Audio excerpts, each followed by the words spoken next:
আমার সেই গল্পটা এখনো শেষ হয়নি।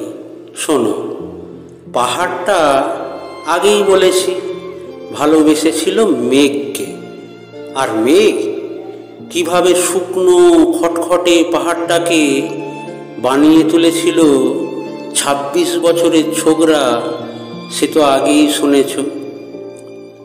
সেদিন ছিল পাহাড়টার জন্মদিন।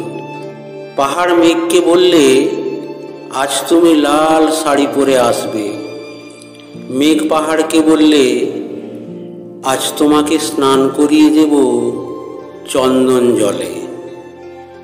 ভালোবাসলে নারীরা হয়ে যায় নরম নদী, পুরুষেরা জ্বলন্ত কাঠ। সেইভাবেই মেঘ ছিল পাহাড়ের আলিঙ্গনের আগুনে। পাহাড় ছিল মেঘের ঢেউ জলে। হঠাৎ আকাশ জুড়ে বেজে উঠল ঝড়ের জগঝম্প। ঝাঁকড়া চুল উড়িয়ে চিন্তায়ের ভঙ্গিতে ছুটে এলো এক ঝাঁক হাওয়া। মেঘের আঁচলে টান মেরে বললে, ওঠ ছড়ি, তোর বিয়ে। এখনো শেষ হয়নি গল্পটা। বজ্রের সঙ্গে মেঘের বিয়েটা হয়ে গেল ঠিকই, কিন্তু পাহাড়কে সে কোনো দিন ভুলতে পারল না।